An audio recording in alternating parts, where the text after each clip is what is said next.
Yes, welcome back fellas to another lap guide. This week it will be Daily Race A at the WeatherTech Raceway Laguna Seca. We're in the Porsche, the slow one, aka the easier one to drive.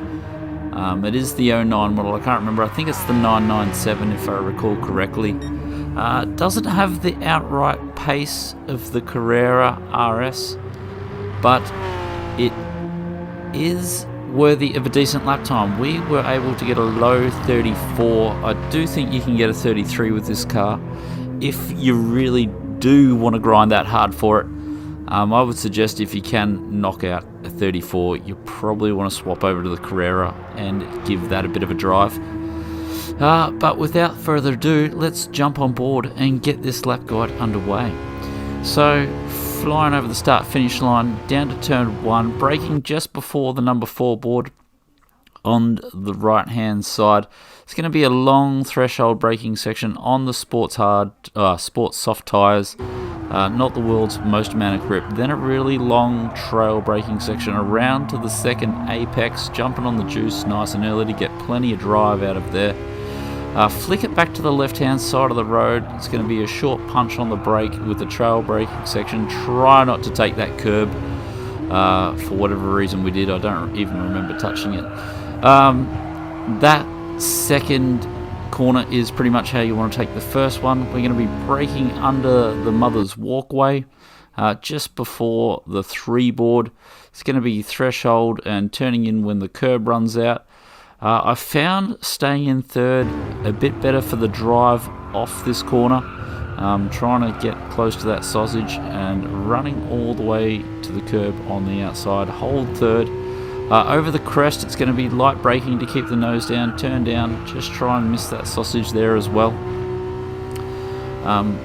Didn't really notice that I took so much of these sausage curves. Braking when the dark tyre marks are in the centre of the road. There's a 4 board on the right hand side. We are trying to get next to that. We're only going to change down 1 gear. You should notice we've been holding third quite a fair bit. Wide open throttle from the apex of this first one. You'll just learn where to time that and where to point the car. Light throttle in third gear, wide open by the time we hit the exit, back across to the left hand side, long trail braking section into this last right hander, then the U-turn on the left, the next threshold braking section just after the curb starts but before the 3 board. We're going to leave it in second as well for a little bit better drive out of this hairpin.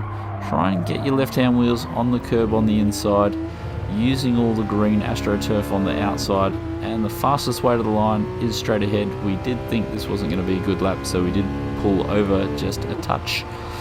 Here we go on board for chase cam. You'll see how long that braking section is. Actually feels like it lasts forever. We do take a touch of a break. This will give you a better view of how much sausage curb we take here. You're trying not to do this. You'll see that we crack open the throttle before the apex. That feels like it just balances the car for me. This corner here is exactly how you want to do the one prior, not the way that I did it, eating all that sausage curb on the inside. Definitely worth a tenth or two. Nice long threshold braking section, getting right up near that sausage curb. Let the car get wide open throttle early there and let the car take 2 bites at the exit of that corner. Hold third. Turning in just over the crest, picking up wide open throttle as soon as we get to that sausage curb. Really trying to maximise how fast you're going down the straights. Sort of just once you feel that corner's finished and you can see the road drop away, get right back to wide open throttle. Let the compression of the suspension allow you to turn right. Try and hold the throttle open, and you can sometimes get through there without touching the brake, but we had to give it a little bit of brake. Nice little punch on the brakes and a threshold for the right hander, or a threshold then a long trail. Trying to get that curb on the left hand side, use the AstroTurf on the right hand side to maximise the radius and hold that white line for the shortest run to the finish line. So a request on the Discord is for the bumper cam view to come back, so that's what we're going to run through now. I don't really know what I'm looking at. So we'll pretty much sign off the video here. We will jump in the Carrera and do a lap guide for that. So if you feel like you want to go a little bit faster than this car can take you, and you don't mind power sliding the rear end, we will probably sit down and give that a go tomorrow night. Thanks for watching. Chuck us the old like or subscribe if there was any tips in there that help, and I will see you on the morrow.